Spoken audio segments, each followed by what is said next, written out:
So there's multiple ways that you can find out about a rabbit show. So really these three are the only ones that are going to be halfway decent enough to go.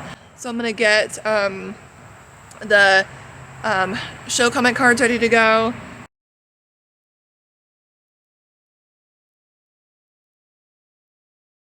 To go ahead and plan on taking them, and then we'll see, because of this heat, as long as they don't start molting, which is very possible. One morning they look great, the next morning they just might completely blow up. Alright, so there's multiple ways that you can find out about a rabbit show. Sometimes if you're in Facebook groups that are for your local area or even a club, I am a part of my state lot club, so they will put what's called a show flyer in there just to kind of like help you find them. But the number one place that you're going to go to find a rabbit show is the arba.net. And then they have it's easy to miss. So I'm going to show you where they have the show listings, and this is going to be your number one place to go find them. All right, so this is the arba.net website. So they are like the AKC is for dogs. They are that for rabbits. So up here, and I'm going to zoom in and slide up. Now, it's very difficult to see. They've got all of these things at the top. Up here, you're going to find the shows under member resources. You are allowed to go to a show and exhibit whether or not you are a member of the ARBA. It doesn't matter, okay? So we're going to click the arrow over there, and then find a show. Then they take you to this website. There's a lot of ways you can filter it out. I'm going to just tell you, find the amount of time that you're willing to drive and then let it be at that. Don't feel like you have to be going, all the shows, and all the things. Make sure you just enjoy it. So the most simple thing that you can do is pick the state that you want to. Let's see if I can scroll down and find Ohio. And every time you click something, it will automatically filter that out, okay? So I will sit with a calendar in front of me when I am looking through this. I will just look up the Saturday dates or the dates that I want to go for, and you can see them all down the left-hand side there.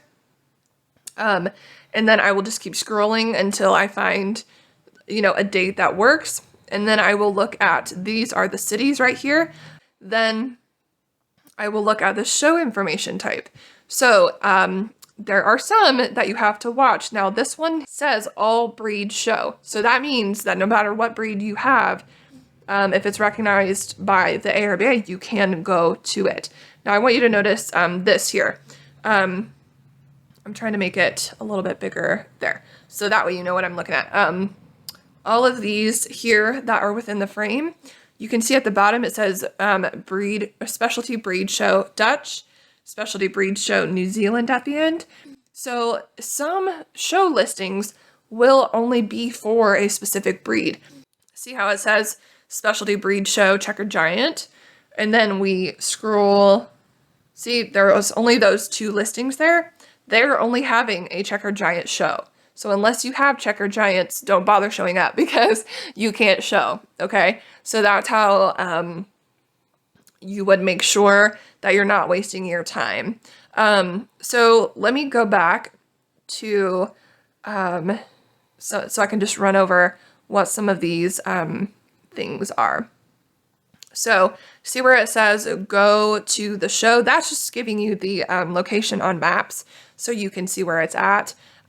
This is the show secretary here. So that is the person who is basically in charge of all the details. So if you have a question, that is the person you would email. I believe if you tap the email button, it will give you their email address. I'm not going to do that just for time's sake. And then the other one, this Norwalk one here, you can see where it has a catalog. That one is like a show flyer. Let's see what it will take us to. Yeah, so this is essentially what I was talking about when I meant show flyer. It just has all of the important details on it. It'll show you what breeds are sanctioned, like the entry fee, things like that.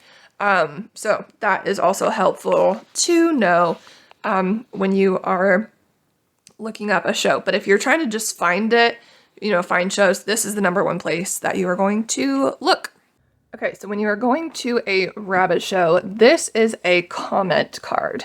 And each show will have their own entry forms, which you'll just have to fill out when you get there. But these are standard for a rabbit show. You can get a stack of them from the ARBA.net, or some dealers also sell a smaller pack of them at a local convention that we go to. So that's kind of difficult to know if you'll have one of those. But anyways, you can go to the website and pre-buy these. I wouldn't bother unless you are going to take or at least show multiple times a year. But this saves so much time if you pre-fill out this section up here when you get there. So it just saves a lot of hassle. So anything below this line, don't touch. This is for the judge to write on. But you would fill out one of these. There's a carbon copy on here. One of these per rabbit per show that you're doing. So some shows do have, like one event will have 2 rabbit shows in it. So they're usually called A and B shows. So if you're taking one animal but showing him in both of them, you would need 2 of them. 2 of these filled out. So the ear number is the rabbit's ID number. Yes, the rabbit absolutely must, no questions asked, have a tattooed ear number in the rabbit's left ear. I got a lot of questions about this in the pedigree videos that I've done. You do not have to have the animal tattooed if you're creating the pedigrees, but they need a designated number. So if you don't want to do that, like creating the pedigree, that's fine, but to show, you must have this, no questions asked. All right, so then that's where you would put the number there. The coop number you can leave alone. The entry number, you're not going to know this until you get there. This is like if someone is given, usually they'll have numbers listed next to where you would sign up, and that would be what you would put there, but you can leave that blank if you like. The exhibitor, this has to be filled out. So this is something that people may not realize, is that if you don't have to be the one to show your rabbit, someone can show them for you. But you would, most of the time it's the owner. So you put your name there. This is debatable. You don't have to fill that out, the address, if you don't want to. However, like, it's just more helpful for the show secretary to know, like, maybe if an address or a card got lost, and they're trying to make sure they put it back with the right person, because they do use these to basically send you a show like summary in the mail. And I will pull that out and show you that in a second. But they want to be able to give you the right awards. So this is the show A or show B.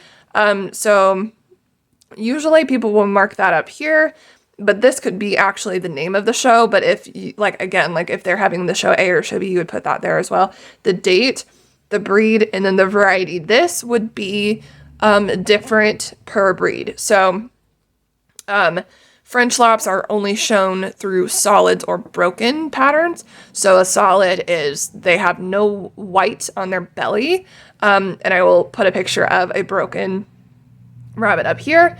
And then there is also the solids, which is the solid color. So you would mark solid or broken there for the French Laps. I believe mini laps are the same way, but no, actually they might do it by color. I'm not sure. It's usually the breeds that have a lot of them show up,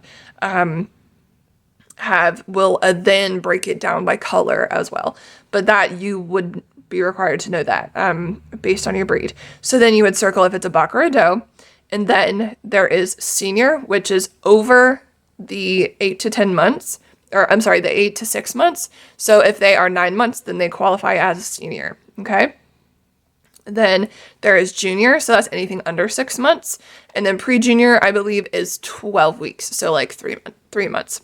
But you need to know that maybe your breed may or may not have an intermediate group. That's what this is called here.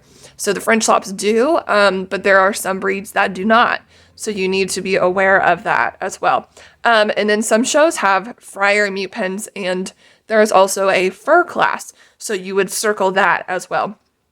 Not all shows have it. Some fairs do it. I know there is a one show that is fairly local to us that they have a fur class, which is essentially a third show. But you know, you're not entering that unless your animal is in excellent condition. Okay, so that is how what your comment card would look like. And I like to fill out these ahead of time. It just saves me some time, less stress, and less stuff to do. Here is an old show report that I was trying to explain earlier. So as you can see here is the animal's ear number, the color or the variety is also there. That is essentially what that is. The class is the age group, the gender, and then the number of animals in the class, and then also the number of exhibitors. So rabbits can get something that's called a leg, and essentially it's like a winning certificate. And that is based on the fact of how many people are showing in that group, but then also how many rabbits. So there is that. And don't take this to heart, sometimes those are, they'll just place 1 through 6. So this was a very big show. So if you didn't place in the top 6 or even the, I think they placed through the top 6, yeah, on this one. So like if you didn't place, like that's why it's important just to listen to the judges' comments and what they are saying about the animal. Because, you know, one judge will, I've had this happen to me, you know, one rabbit won the best in show, won the same exact day, and then the next show, like, again, we're the show A and show B. In show A, let's just say she won, I don't remember if it was show A or show B, but anyways, she won the show, she won best in show, but then the A or the B show, she didn't win, like, the breed. So that's just it. That's just the name of the game. It just happens. So don't let that, I guess, put you down or make you doubt it. All right. So on the day before, I will typically get the truck packed up as good as I can. Obviously, I can't pack the food, you know, until the morning or the night before. So a lot of places will have food for you that you could buy. But with me, like with all my food allergies, there's no way I can eat there. So I have to take my own food. Typically it shows you're there by 6 or 7 in the morning, assume to be there till 5:30 or longer that evening. Just assume it's a full day if you're going to stick it out. If your rabbit wins best of breed, and there's the sun, not helping me. So if your rabbit wins best of breed, there is something called the 4 class and 6 class. Depending on your breed, your rabbit will compete in that then. And then the winners of those 2 shows or those 2 categories or classes will then go on to compete for best in show. So if you think you have a chance at it, you know, it's best to stay. So if you end up going, you know, not wanting to compete in the 4 class or the 6 class, stupid roosters, they're telling everybody off this morning. But if you end up not wanting to compete in that, then that's okay. Like, people will just assume you went home. But if you win the 6 or the 4 class, really, like, you can't leave. You're stuck. So that's just, you know, kind of assume that. But I will put the travel carriers in the truck. I will put my travel, like, supply case, and I'll show you what's inside of that. I put all that stuff in the truck, the chair, and then also my show table.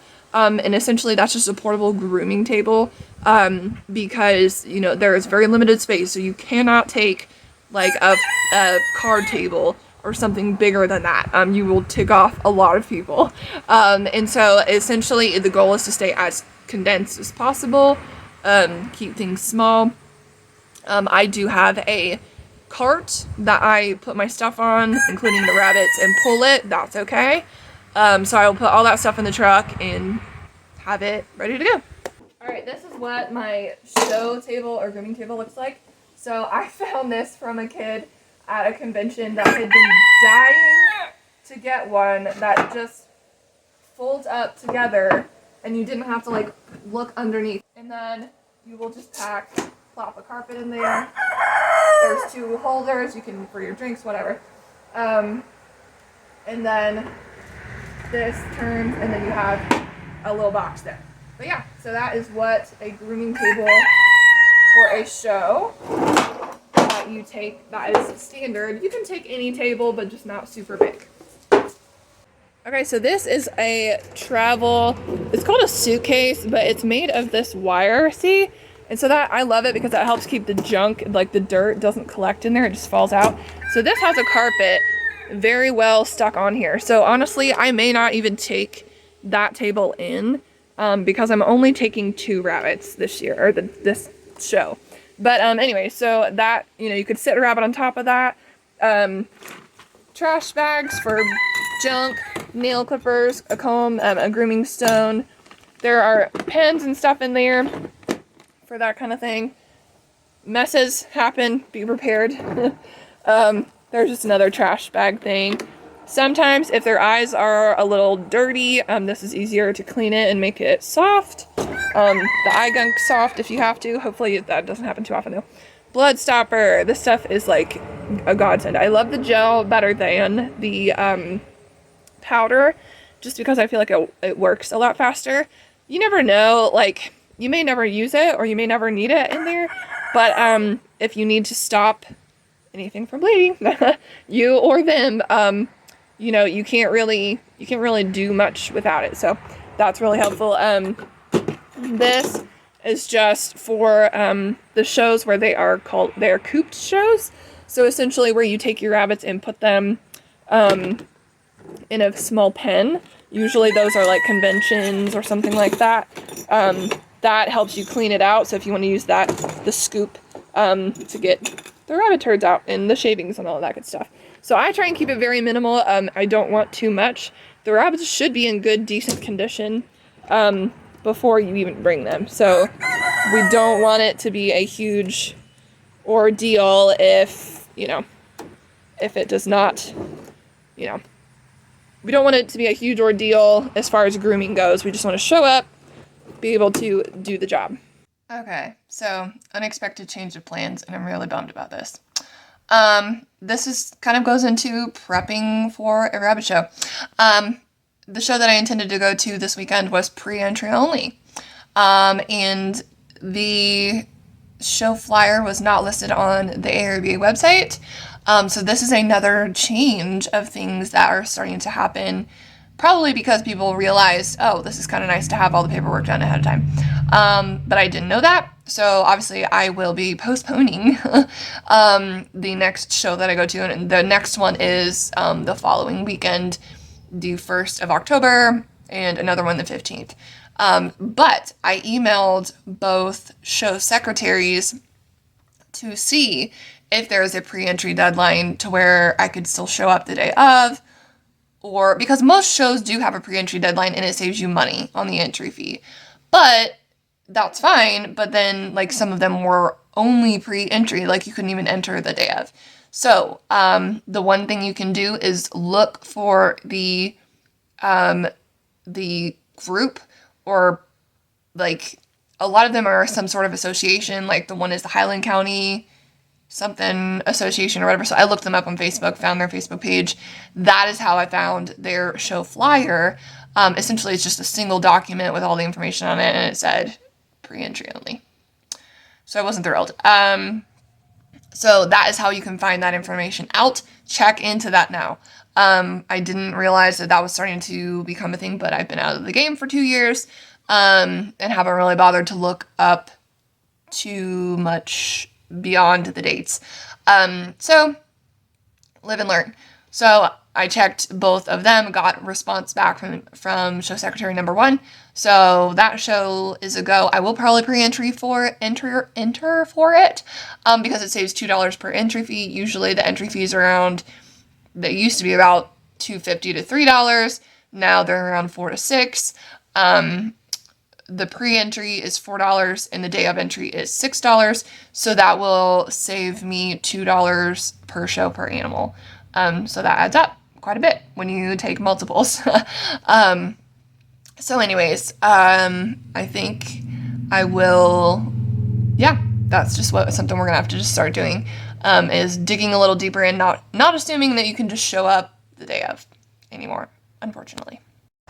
Okay, so remember how I said it depends on the weather and how one day a rabbit can be looking great and then the next they could be molting or they decide to blow their coat? Well, yeah, let me show you. Yesterday was 90 degrees and ridiculously hot, or even humid some. This buck was looking beautiful. Well, now these little patches, we come down here to his butt. See this chunk of fur? Yes, he's molting. He started kicking the fur because of yesterday. So, it can change literally in 12 hours. Not thrilled. Should I stop recording and bring you your food now? Okay, we gotta walk. I can't walk with you guys in front. Alright, you know what to do. Let's go.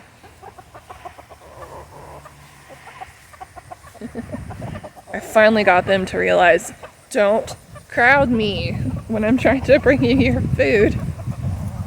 They've started to figure out just to go around the corner. Watch them go around the corner of the gate. And I bring them their food.